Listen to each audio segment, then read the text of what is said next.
Erik, an emotional win for you in Mexico at the Worldwide Technology Championship with your close friend and caddy, Alex Gaugert. But you've been playing with a little bit more on your mind, close friend Jon Trasamar, going through some very tough times now. And there was a really incredible video that you posted at the end of the tournament and kind of summarizes the week and all the emotions that you were going through.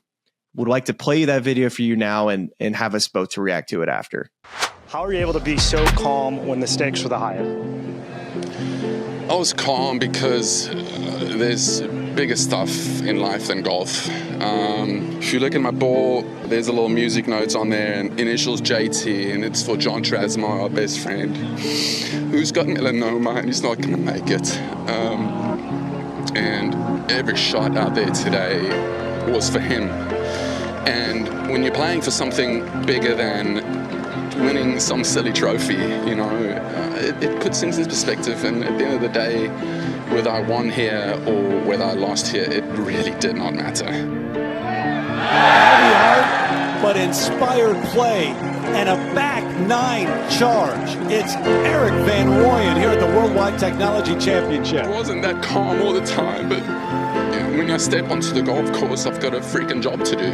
And that's what it comes down to at the end of the day. Do your job, and now we can celebrate and cry and do whatever you want. But until that last putt drops, you know, it's focus and let's do it for Trazzy.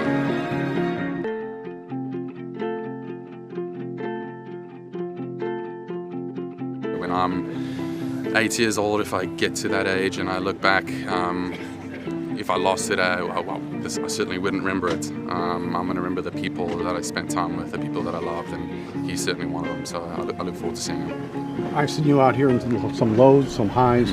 You've always been a fighter. Congratulations. Thank you so much. Appreciate it. Thank you. Well, Erik, after watching that video now, I mean, I see the smile on your face, and how has the last 3 days been getting to spend some time with Jon and just where your emotions are at, just reflecting on the last 3 days?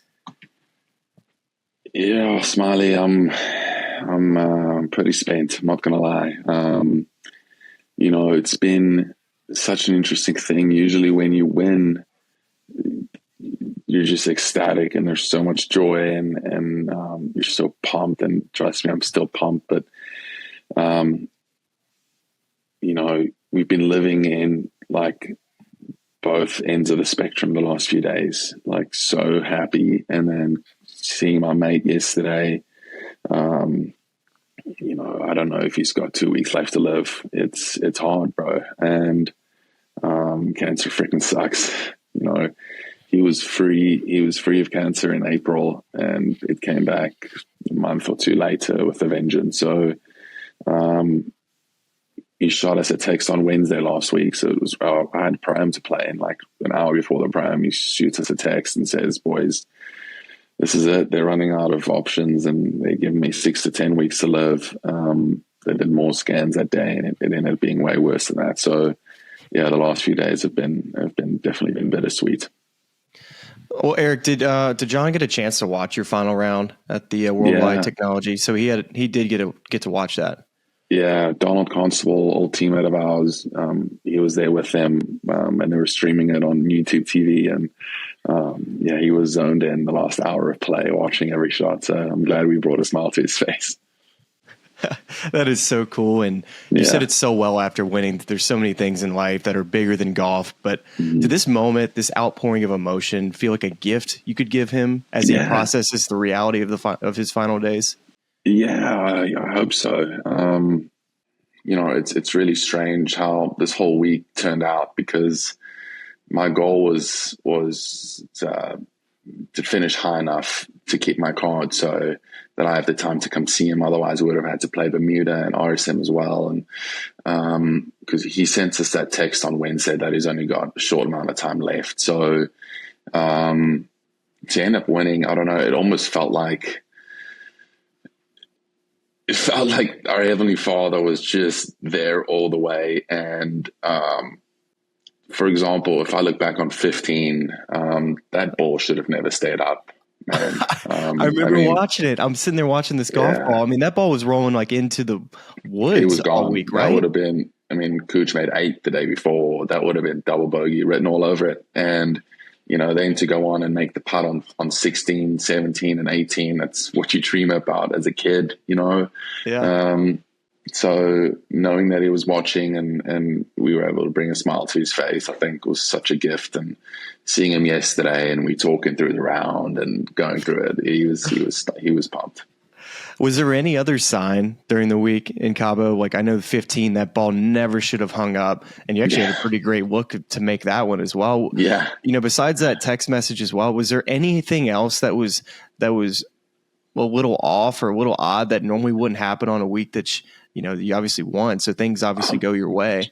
Dude, I was sick the week before at home in Jupe. Like, I barely hit a ball. I worked on my short game a little bit, and like that was it. I arrived on Monday afternoon. I hit 20 balls as it was getting dark, and they were all hooking like 30 yards, right?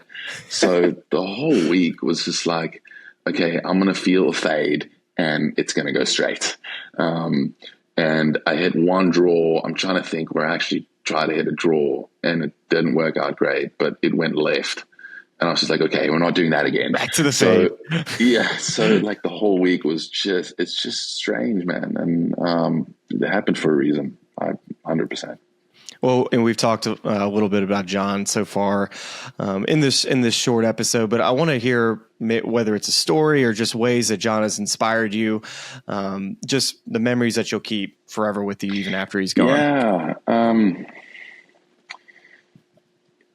I coming from South Africa, I never really left the country. Grew up in a small town, no bunkers, like kind of a real muni of a kind of golf course. So played junior golf, did decently well, and came to the US in 2009.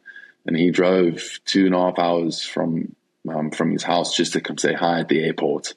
We were going to be roommates my freshman year, and he just came up to say hi with his mom and dad. And it lasted like 10 minutes. I mean, I just came all the way from South Africa on like a 30-hour trip and just to come say hi. So that's the type of guy he is.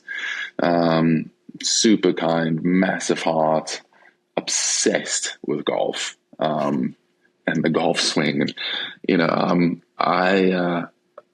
I can be quite analytical, but I try and switch it off when I'm away from the course and do other stuff. And we'd have talks in the car after tournaments, and he just can't stop talking about his Jon's swing. a tinker. So he's a tinker. Oh, huge. And I'm like, dude, you got to rest it. You got to put it down. And he just couldn't stop. So just obsessed about the game. And we talked about like some course designs on yesterday with him, and he just pokes up and he it's like, oh, I would do this and this and this. And so he's obsessed about the game, man. Just an absolute awesome guy. Man, that is awesome. Yeah. And I'll be when it's me one day, I'll be having the same conversation. This dang game, man. You can't turn it off, and it's exactly the beauty of it. Yeah, exactly. We're all obsessed and we're all nuts about this game, man. Well, let's go back to Cabo, and you said you showed up and you didn't put much work coming into the week. You obviously had an incredible week, just feeling just a little bit of a fade in your golf swing, but. When I've been looking at this whole FedEx Cup fall, like your name constantly was right on the number. Yeah, and heading into the week, at 125, I mean, this is what, your job is on the line for the following year. Now it's just, you're going to have a job. It's just, what job were you going to have? Yeah. And so now you go and win the golf tournament. And I mean, just where that puts you now, it gives you an opportunity to potentially play your way into the next 10 to get into some of the signature events to start the year. And then you've played your way into another class now that, I mean, it was just an incredible week for so many different reasons for you. Yeah. It's never easy with that number 125 position kind of hanging over your head. And, it was hard to sort of put that in the freezer this whole fall, because you don't want to go in thinking about, 125, just need to do this.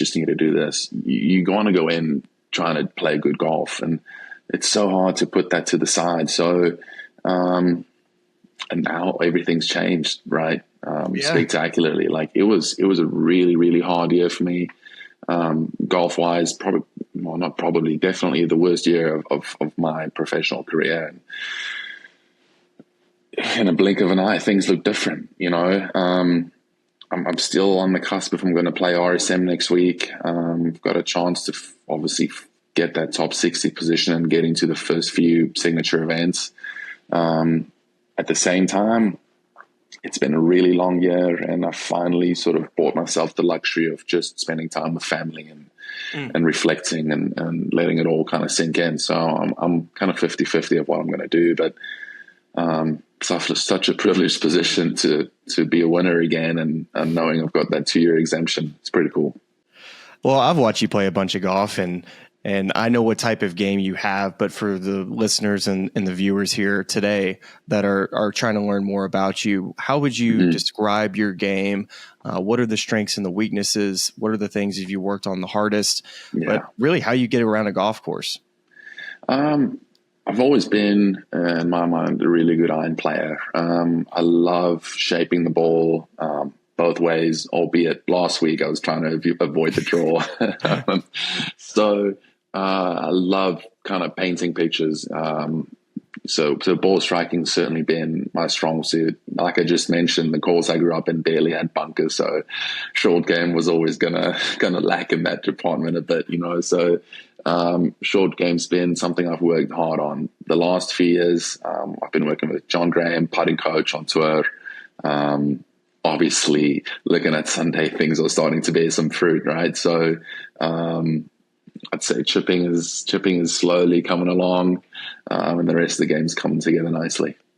And what about the chipping hasn't been the thing that hasn't translated for you? Is it more concepts? Is it more technique? Is it just not trusting shots? Like, what about chipping for you? There's for sure some scar tissue and some trust issues, I think, in there that I'll work through. But so with that said, you know, when there's lack of trust, technique breaks down, and you start doing stupid stuff like, you know, thinning him or sculling or hitting duff shots or just not getting close enough to the hole. So building that trust, having the right technique. I went to see a guy, his name's James Redyard, English guy. So I've spent some time with James. So techniques is solid. Now it's just a matter of putting in some reps and building that trust. And I hit a sick chip on hole 8 last week. So slowly but surely, you know, you're gonna build that bank of good chip shots under pressure when it matters most, and it'll turn around. When did y'all start working together? Oh, I'm trying to think. I didn't know if it was like super recent. Yeah, super recent, like a month or two ago. Like I remember I went to Paris to go watch the Rugby World Cup, which just ended like a week or so ago. And I met up with James Redyard in Paris. So this was right before Mississippi. So like, fairly recent. Very recent. So, and when did you start working with John Graham? Sorry, forgive me for asking all these questions. No, dude, you're fine. End of summer last year. Okay. So, and then from what I've seen on social media, you also started working with Sean Foley this year. Exactly. So you've made quite a few changes from a technique standpoint. And some of the things I've noticed just from social media, Sean's very good about kind of describing of what him and his player are working on. He definitely articulated very well just kind of what you and him are working on. And and what I could tell from my conversations with Sean and then what I read was really that device, the Pro Sender training aid, something that really helped you because you learned kinesthetically, which a lot of people don't really understand. So people are visual learners, they're auditory learners, or they're kinesthetic learners. I'm sure there might be another one that I'm forgetting, but kinesthetic learners, something that you can put on every single day. Is that a device that you're constantly using to help shape what you're trying to do in your golf swing? Yeah, 100%. You know, with Foles, it was a blessing starting to work with him because I was kind of in between what am I going to do? I did my own thing for like 3 weeks and it just went south. Like Canadian Open was the final, thread for me. I think I hit like 4 or 5 fairways in 2 rounds and the rough was heavy. so heavy. I was there. Yeah, it was heavy. It ate me up, dude. And so it was, I had a good relationship with Foles off, just through talking and having a few dinners with him. And so I went to see him and we just clicked. And you're spot on with the Pro Sender. Like, it's something I've used and over the next, the past few months, and pretty simple. I feel my grip's pretty weak. So I need to feel quite a strong face throughout the whole swing. So it's feel strong face, get it in the Pro Sender, and stay nice and wide on the way down. That's really been the thoughts for me. So it allows me, or the Pro Sender gives me a feel when I'm using it, and then I try and copy that feel when I take it off. And we've been slowly but surely building some success again. Well, that's really interesting because I have all of those things that you're talking about. I'm trying to get width in my downswing. I'm trying to do all those things. And I do have the Pro Sender, and I need to continue to use it every day because I imagine the more you use it, it probably just feels like you're wearing it when you're not even playing. Exactly. Right? I try and imagine that, okay, I've got the Pro Center on. This is what I feel. Just copy that feel. So, yeah. Well, it's been a long year, and you mentioned that as well. And it's been a long year for me as well because I have conversations with so many caddies and players that always kind of play back in my head. And I vividly remember talking to you and Alex at the Scottish Open, and I believe it was, correct me if I'm wrong, because I could be. Was it y'all's first week back from injury that week? This year, no. Who am I thinking of? I saw you guys at the Scottish Open. Yeah, you did. Yeah, we did talk. I'm trying to think because last year was when I took all that time off at the Open, and I took 3 months off, went back to South Africa, and since then I've been golden. So. Okay, good. Because I know you've had injuries, and that's where I was leading to this. I've read and I've talked to you guys about neck stuff. Has that been the main injury, or has there been more? It was sort of neck and low back, and thankfully, like, no surgery needed. But I had massive muscle spasm, and at the Open last year, we played Scottish Open. I missed the cut. Went to the Open at St Andrews. On the Monday, I got in the gym on a foam roller, and my neck just said, here we go. So by Wednesday, I couldn't chip. And that was sort of the final straw for me. I went home to South Africa, took 3 months off, barely touched the club, physiotherapy, needles, strength and conditioning. And since then, it's been a mountain to climb back to where we are now. Well, I imagine so, and there's nothing worse when your neck's not. I think necks and wrists, those two things, when they're off, it's really difficult. I dealt with wrists, but when it comes to just your overall golf swing, we were talking about Sean Foley, and he's very intelligent and a guy that he would be able to tell. Like, was there anything in your golf swing that he said, you know what, this is putting a little bit too much strain on your neck or your back? Was there something that he said to you, or that y'all saw that y'all are trying to build some longevity to where you don't have any more injuries? Yeah, 100%. Setup, first of all, I had my butt out quite a bit. Didn't have a lot of hip rotation in the backswing. So it was pretty armsy, pretty T-spine, and just putting so much strain on my low back. So it's funny, his image was, feel like you're the guy, it's last call, 2 a.m. at the bar, this way, that guy, you're taking a leak, and you're that kind of guy. And so that was the analogy that he used. So I'm standing a bit closer to the ball. I'm not so much bent over in my hips, and so it's taken a lot of stress off the low back. So that's helped a lot. And then we're just working on a bit more rotation on the way back and on the way through. I think all of that together will take a lot. My neck's been golden, which has been great. Awesome. So slowly but surely we're building good things. And you had to withdraw from the Masters with a neck injury, correct? That was back. That was when it all started back in 2020. That was my lower back. I can't imagine having to withdraw from that golf tournament. Yeah, I don't. My relationship with Augusta is on thin ice because the first year I was there, I had to withdraw. The second time I missed the cut. So I've got some issues I need to fix with that place. Well, you'll figure it out, and there's no better place to go try to figure it out. I'll tell you that right now. Exactly. Place is paradise, and you're going to be going there with your caddy and longtime friend Alex Gaugert, who I've gotten a chance to know. Just like I told you, I get to talk to everybody out there, and he's one of my favorite caddies out there. He kind of tells you exactly how it is, and that's 100%. What I like about him. There's no BS. I did not know that he was such a good player. And that's something that I've learned, obviously, as he Monday qualified for the 3M this year, and y'all play together. I know, it was ridiculous. So we're playing the Scottish Open. This is when I started slowly building some confidence and playing better. So I make the cut at the Scottish. I think we finished top 30, and then fly back to Barracuda, play well, finish top 10. And it was like the Saturday or something. He's like, hey, by the way, I got into the Monday for 3M based on like PGA of America points because he plays every now and then, So I was wondering how that all worked out. So, yeah. So he's like, can I play? Like, do you mind? I'm like, I don't care. I'm not going to do anything on Monday, not thinking he'll actually qualify, right?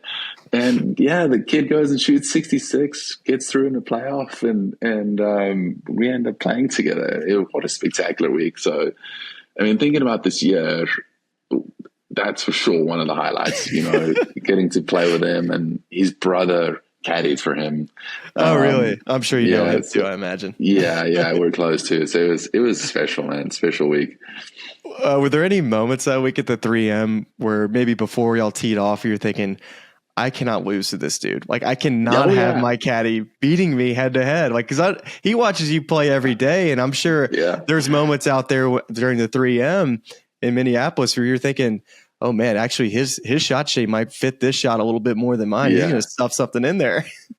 I mean, he's a great driver of the ball. He bombs it. He hits it like 20 by me. He's a big guy. And he's tall, 6'4", long arms. And then he rolls the pill, great putter. So I was like, if he can keep it in play, he can do something silly here.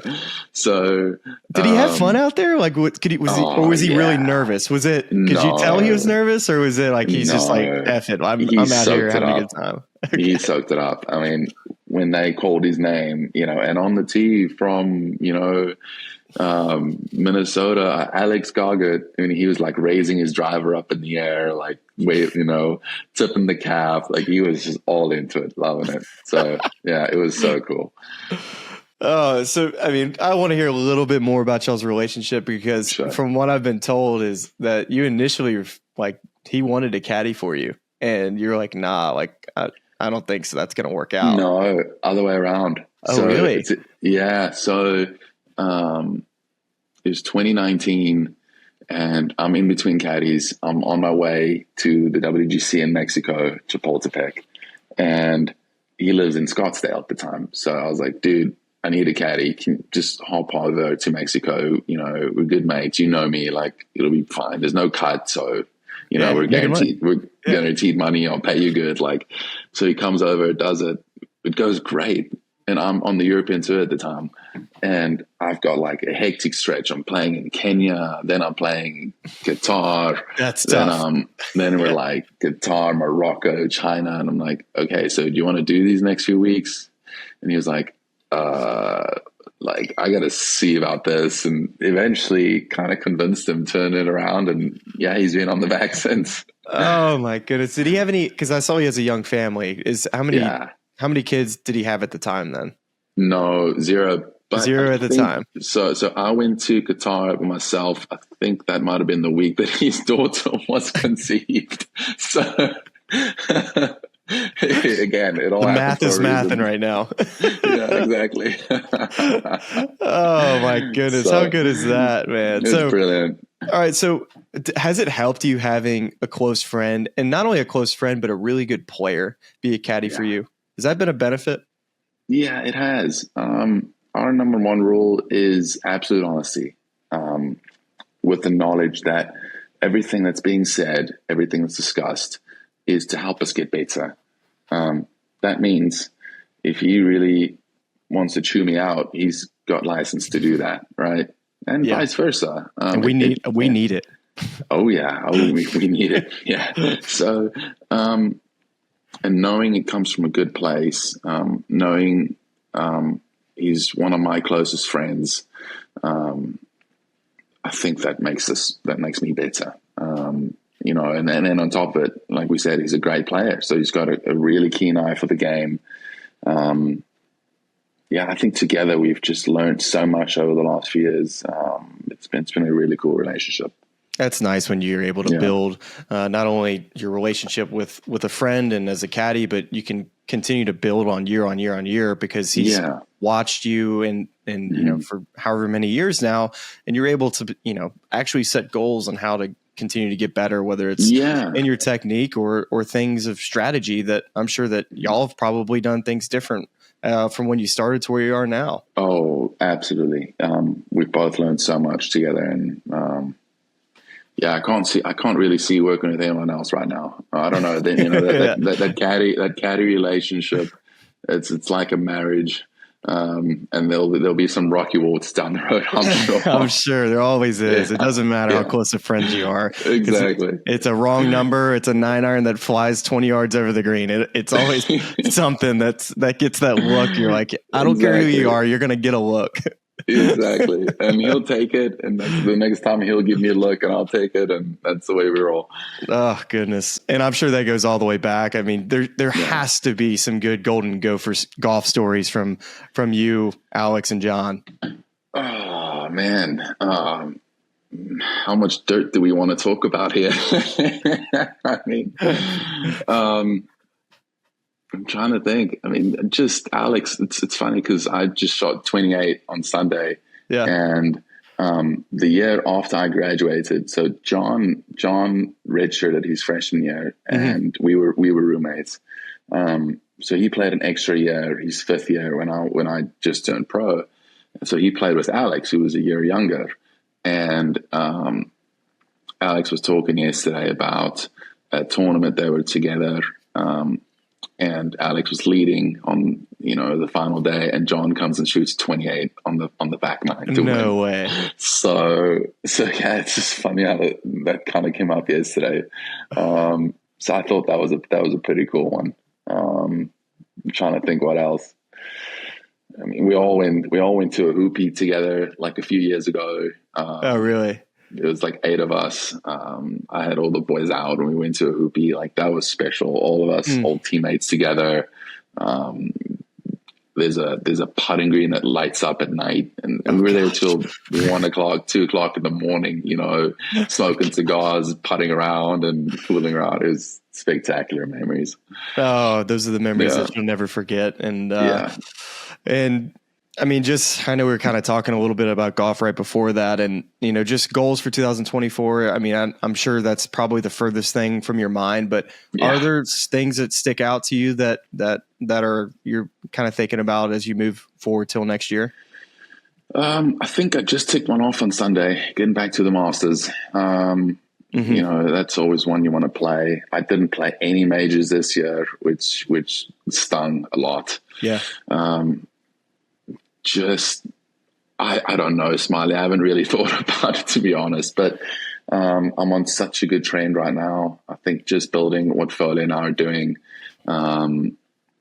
keep working on my short game, you know, keep working on the putting, and keep putting myself in contention. You know, this Sunday was strange in that sense because I wasn't really in it with 6 holes to go. And all of a sudden, you know, magic happens. So just keep putting myself in contention and keep winning tournaments. I feel like there's so much that's untapped potential, and I just want to keep chipping away at that. Well, it sure was fun to watch that 28 and how you made that charge. It was incredible. And before you go, I got one more video to show you here. And I was here this week, and you know, this was one of the oddest things I've ever seen on a golf course, and I got to get your reaction to it. We got a video we're going to show you. Sweet. As Van Rooyen gets set for his second, he's got an iron. Let's not forget this was the 6th hardest hole Uh-oh, what's happening here? What is it with me in Mexico, man?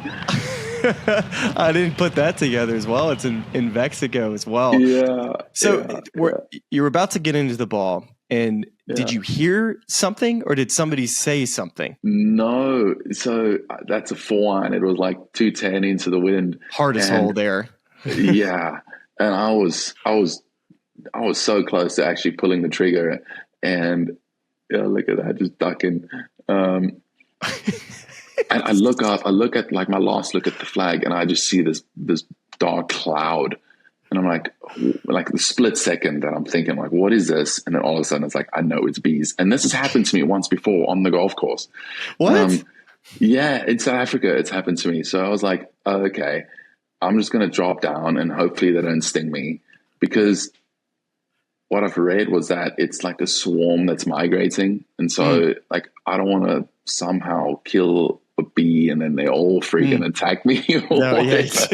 So if you would have ended up in that body of water right there, I guarantee you. Yeah. So I just dropped. That was the first thing I did. And everyone else was looking at me like, what is this clown doing?